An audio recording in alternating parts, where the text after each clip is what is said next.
System riding to the core. Yeah. Reppin' Inner City Left. This is the Inner City Left broadcast. I am Amin TMK. It is Tuesday, October 29th. I am here, of course, with my Brody, my number one. How are you, my good dear friend? Moja will take you somewhere. I told you. I told you. Told you. You know. Yeah, I'm well, man. I mean, thank God. Thank God for the patience of these irrational, Muslim nations. Thank God for the patience. Due to their patience, we're all still alive and the world continues. Yeah, let's talk about. There was it was an attack, if you want to call it that. I don't want to say it was a few days ago. This weekend, perhaps. Israel. This was retaliation on Iran. There were several, I guess. The Air Force was dropping. I mean, can you talk a little bit about what happened, what Sure. Israel is saying, and what Iran is saying? So it's exactly like what we talked about maybe a week or two ago on the episode where we talked about Israel is destroying the world or whatever. So remember when we were plotting out the paths that they could take, like they could go all the way around, down the Red Sea and around, into the Persian Gulf, or they could go over the Black Sea and come around that way, right? Because it doesn't seem very reasonable due to the let's just say the threats from Iran. Straight up, like if Arab nations let the Israelis use their airspace to attack us, we will see it as an attack from them because they're the ones that are making this possible. So I foolishly thought that Israel would, take that into consideration, not possibly get other nations mixed up with their attack on Iran, but that's not what happened. It looks like against all the odds, these guys flew through Jordan, even though Iran has explicitly warned Jordan of what would happen if they allowed that to happen. And then they cut through Syria. So essentially, it was a three-pronged attack. They're said to have flown, if you believe what they say, hundreds of planes. This is Israel, you mean? Right, Israel. Israel acknowledges that F-15s and F-16s were used in the attack. My suspicion is there were also F-35s and a couple of B-2s up there because what they wanted to do was a multi-pronged attack on Iran. So what happened was one prong flew through Jordan and then violated Iraqi airspace. And then there were two different waves that flew through Jordan and then flew through Syria and came around to, again, also violating Iraqi airspace, but also Syrian airspace, Jordanian, Syrian, and then Iraqi. Now, the thing about It's it three is, separate countries before even getting to the country that you're supposed to be hitting. Right. Now, by rights, any of those countries could have fired on the IDF because you're violating our airspace. Ostensibly, they weren't given permission. I can almost assure you the nation of Iraq didn't give Israel permission to fly over its airspace. And we know for a fact that Syria didn't. So at least Iraq's sovereignty and Syria's sovereignty were disregarded, as Israel is wont to do often. We can play along and say that Jordanian airspace was violated, but realistically, they probably did give permission, or at least look the other way. You know what I'm saying? The thing about the route that they took is they flew over the American bases in Syria and over the American bases in Iraq, which still exist. And so, of course, they're not going to get much of a early warning to Iran. Yet, in spite of all of this, right, they none of these planes, even by the Israeli accounts, actually penetrated into Iranian airspace. So what they did is They turned around just right before, huh? Right. Most of the time, what bombers do these days is they fly as fast as they can to put additional velocity on the weapon. It gives a kinetic energy because the faster you hit something, it's just basic science. And then they pitch up, right? So the plane flies as fast as it can, and then at the end it pitches up. And when it pitches up, it releases the weapon because it's like giving it a little slingshot so that the weapon can go a little bit further without having to utilize its fuel. So it gives you theoretically a larger area that the missile can fly.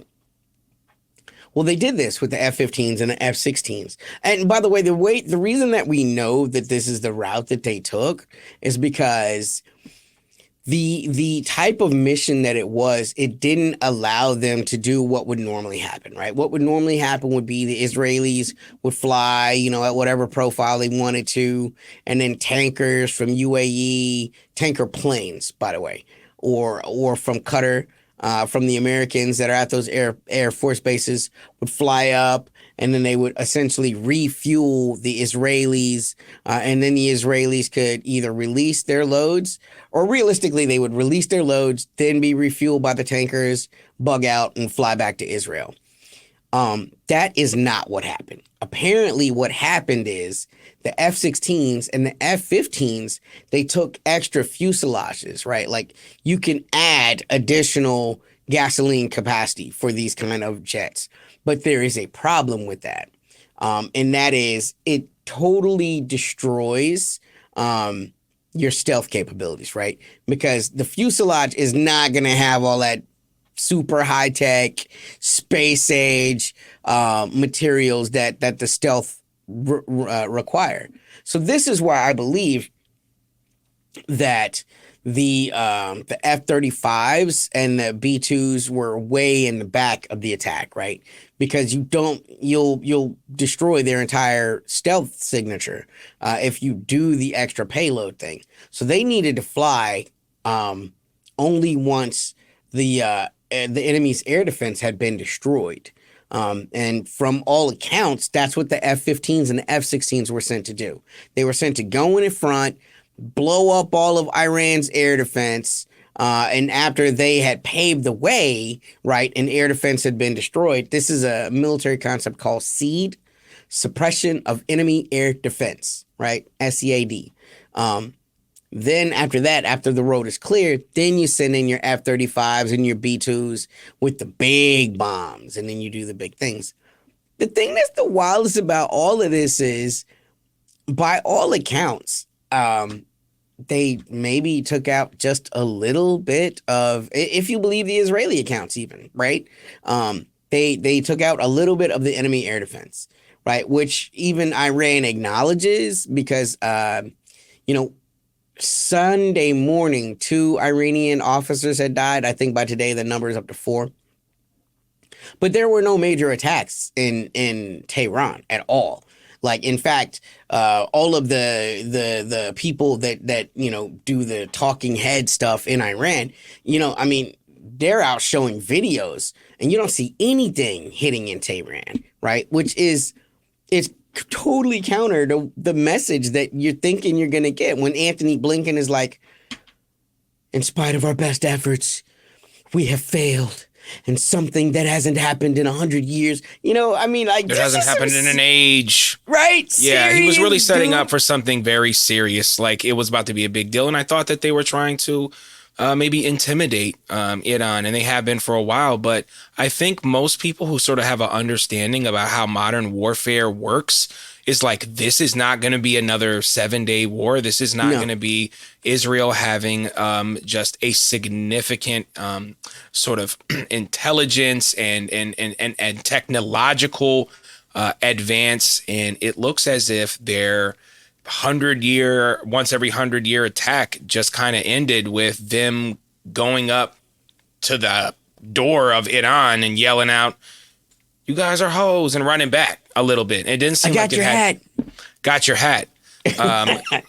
Right. So compare and contrast is right to like 2 weeks ago when you're seeing the Iranian missiles and you got the little Israeli girl grabbing her boyfriend in the street and she's screaming in Hebrew. Oh my God. You're just watching missile after missile after missile after missile. You know what I'm saying? Right. There is no such video from Israel. So like, there's no reason to believe any of their bigger claims, like, oh, we destroyed, the Iranian power grid was not hit. The Iranian nuclear project was not hit. By all accounts, no real damage was done. And worse, the Iranians have promised a retaliation. They call it Operation True Promise, right? And they're calling it True Promise 3. So the thing that they have said over and over It's a again 90s is, movie. True Right, Promise right. 3 Yeah, with my Arnold God, I'm gonna be in that Schwarzenegger. mug. Yeah, man. Steven Seagal, yeah. But yeah, I mean, they've promised that the era of strategic patience is over. They've said every time Israel hits, we are obliged to respond. And this is so funny because you can And that's see, just how war works, right? I mean, that's not aggressive. That's just You how hit me, it works. I'm gonna hit you back. Even if you tried to hit me and you missed, I'm gonna hit you back because it's the thought that counts, baby. You know. But so you got the Prime Minister of Britain, Keir Starmer, who, dear God, is hanging on by a hope and a freaking prayer, like one of the least popular Labour prime ministers, really, of all time. Of all time. He's as unpopular as Boris Johnson and all of the Tories that got kicked out for this dude, right? He won by de facto, and he's giving these speeches like, every nation has the right to defend itself. And by every nation, he means Israel. And then in the same speech, he's like, and Iran should definitely not do anything. Like, no one's afraid of the West like that anymore. Like, Yeah. I want to ask you about this because this is sort of the title of the video, and it's sort of what we've been getting at, sort of an unwinnable war by Israel. October 7th was the day of victory, and it will be that in the future, in my very humble yet incredibly informed opinion. But let's talk about Defense Minister Yoav Gallant, because he sent a 4-page letter and basically was talking to Benjamin Netanyahu, saying, like, the war is aimless. We need to refocus. We need to evaluate what our goals are and see and kind of like, I don't know, maybe hinting at a time for a ceasefire or a de-escalation in what's happening. yeah, I mean, he's saying cash out while we can make it look like a win. We attacked Iran. Nobody hit us back yet. We blew up Beirut. We won't talk about how the southern Lebanon front is going because it ain't good. You've killed Yahya Sinwar, you've killed Nasrallah. Like, you can spin these. You can take this as a win and you can go home. So he sent the letter to Bibi, and Mr. Malikowski said, Philadelphia's own. Philadelphia's own.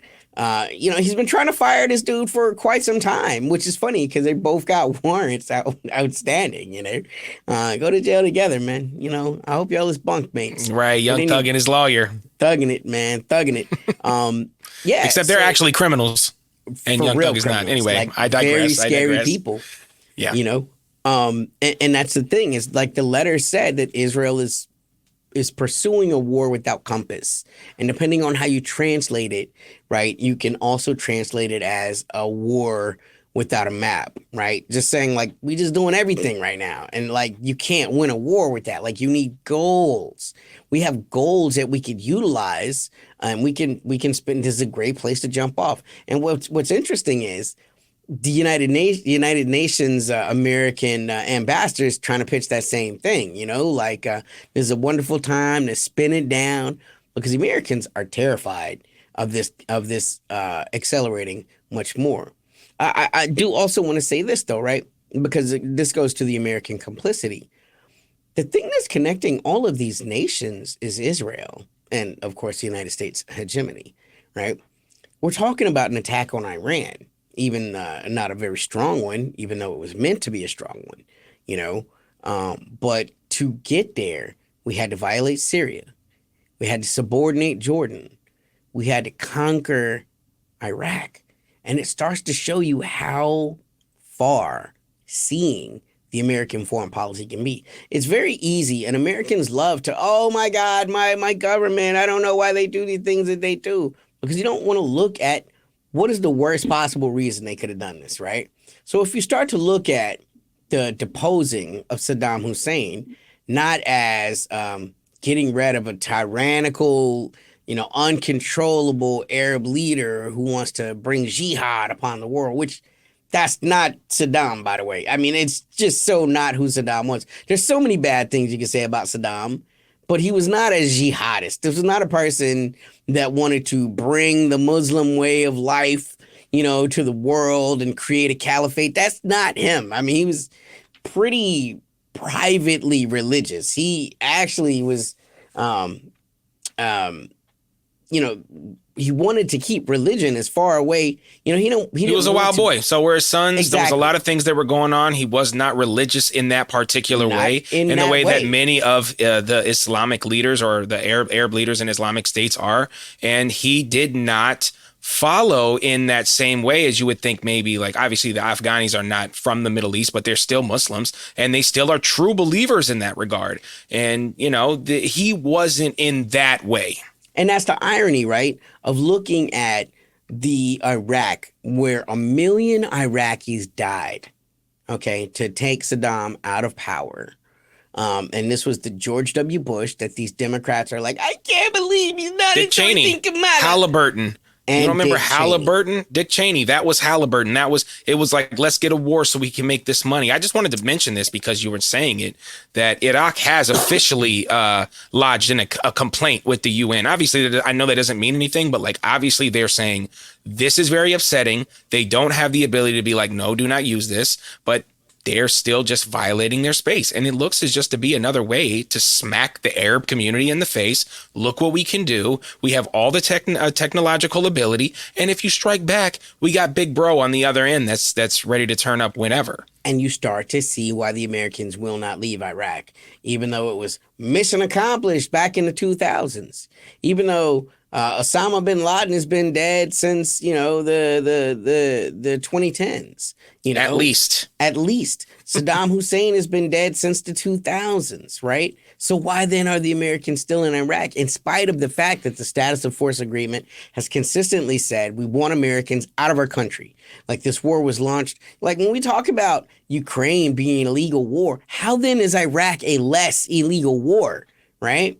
There was no UN mandate to go and do that. In fact, that was the whole famous Colin Powell, we'll go it alone, where he's like, wilding out in the United Nations. So that was an illegal war. It continues on in that the Americans are still there. And now, with these attacks on Iran, you start to understand what the point was all along. Destabilize Syria so that Syria would never be able to seriously challenge Israel. Destroy Iraq, so that in case you ever need to use their airspace to attack any other nation, and also make sure that Iraq never rises to be a nation that might threaten the American colonial project. You end up with a country like Iran, which is messing it up for them right now. Exactly. They got Egypt, they got Saudi Arabia, they got UAE, they got Jordan, they got troops in Syria. Obviously, they've been destabilizing Lebanon for a long time. I wanted to bring this up too because we were talking about it earlier. The Yemenis, which, obviously, they're very similar to the Afghanis in a lot of ways, obviously different culturally, but the landscape allows them to kind of do what they're doing, kind of hit and run, hide in caves, very difficult to attain. And you can see the United States is having a lot of trouble. And I know that Saudi Arabia, remember, was in a 3-year war with the Yemenis. It was the biggest humanitarian crisis in the world, mind you, being perpetuated by the United States and Saudi Arabia this time, not Israel. But, the Yemenis are obviously a huge part of this. And now I think the Saudis are like, you see, it was a lot harder than you said it was going to be. And I think that's it. This for has a happened lot over of, and over again, though, right? With American client states. I mean, let's be honest. Saddam's provoked war against the Iranians was exactly the same thing as Kuwait. Right. And Kuwait, well, yeah. not Kuwait. Not Kuwait. When he went to war with Iran. Iraq was at war with Iran for almost 10 years in the 80s, right? And Iraq's job was to destroy Iran.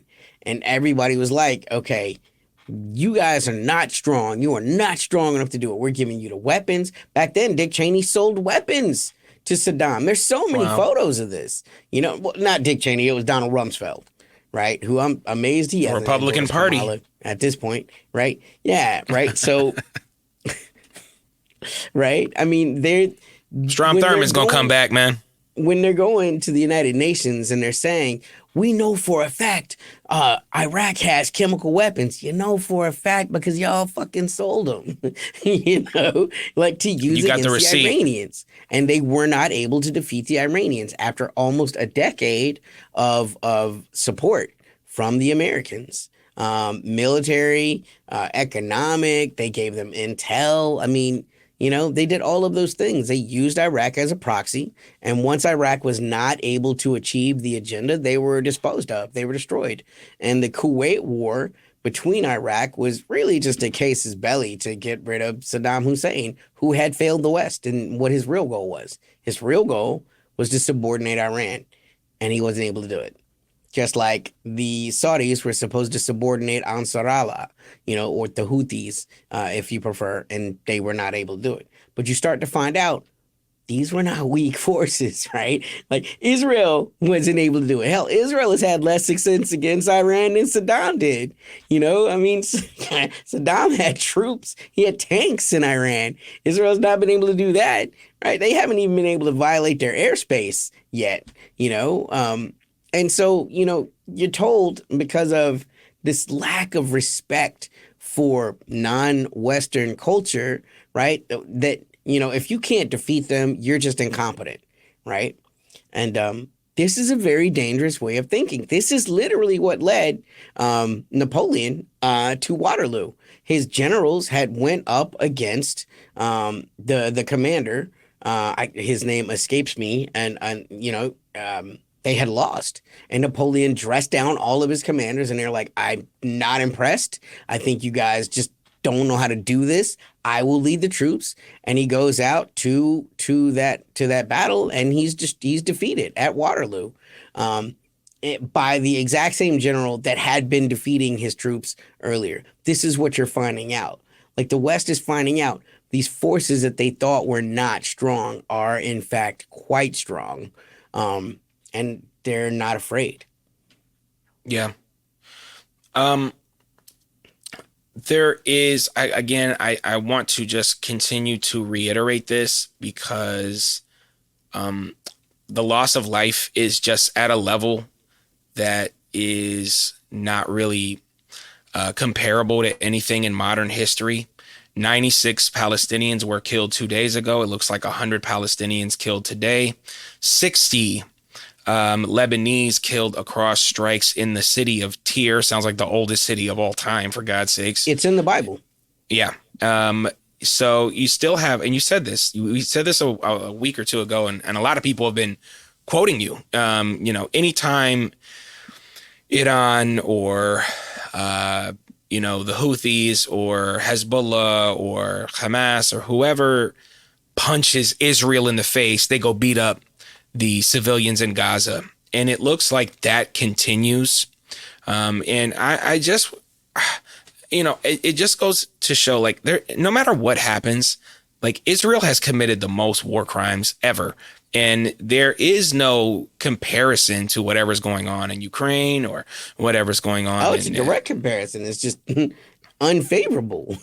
Right. Yeah. I mean, if you use the Russians have shown way more restraint than the Israelis, and it's people accuse this channel of being all sorts of things all the time, and I don't really got time for that. We're here to tell you the truth based upon the verifiable facts on the ground, and the fact of the matter is, no one has done what Israel has done.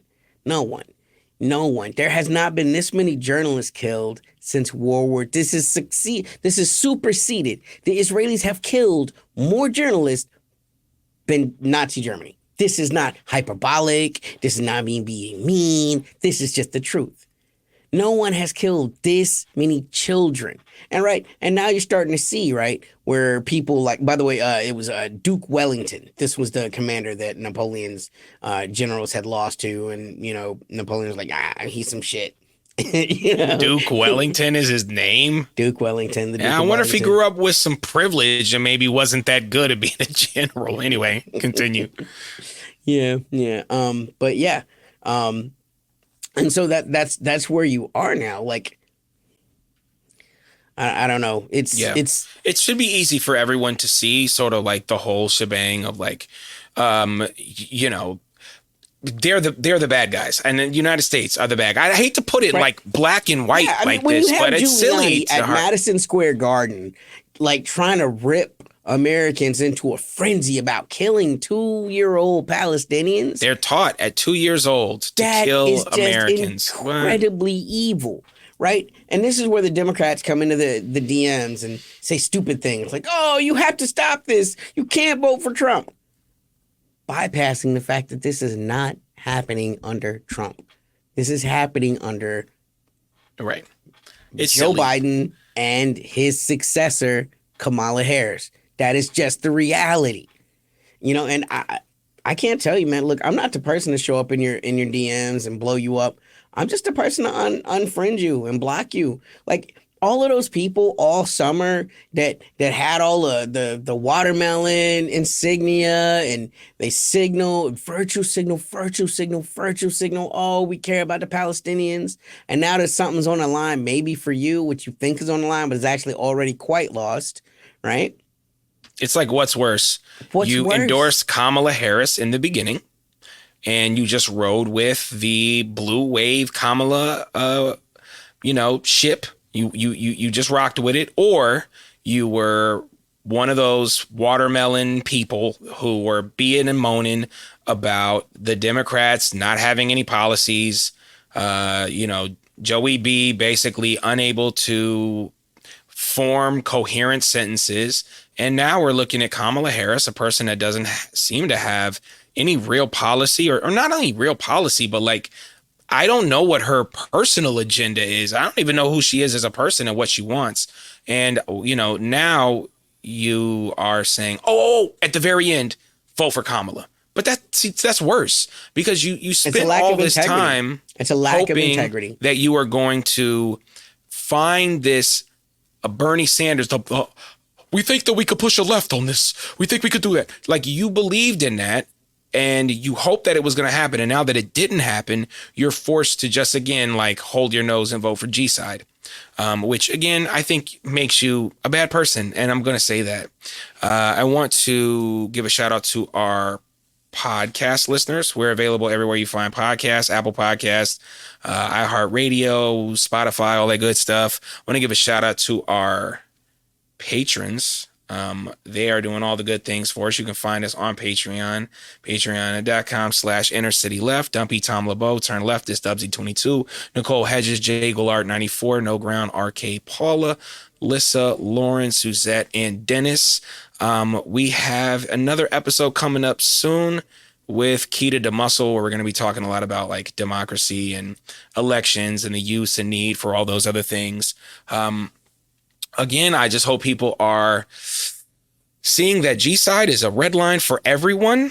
And if you are unwilling to stand up against something as this horrific, if you're not willing to do that, then what are you standing on? Just dead bodies of journalists and children. I want to give you the final word, Tanky, your thoughts, your feelings. What do we miss? I mean, I think it would be, if it wasn't, if the stakes weren't so high, it would almost be funny. Because all of the polls are indicating Kamala's not doing well. And you guys could have stood on this, at the end and helped bring about some third party, whatever that means. Well, I don't care. I'm not here to tell you what party it should be, right? But you could have been instrumental in helping any party reach that 5% threshold, which allows them to get federal backing, which becomes at least some type of disruption to this electoral process. Instead, you sell your soul to vote for a person who is, by all indication, going to lose anyway. It would be funny if it wasn't so sad. Yeah. But, people don't have integrity. They just don't have integrity. Americans, as a rule, don't have the strength of character to really stand on things. Yeah, I think that's well said. I am Amin TMK for Mojo Lil Tanky Sumler. This is Inner City Left. Peace. System riding to the core. Yeah. city left.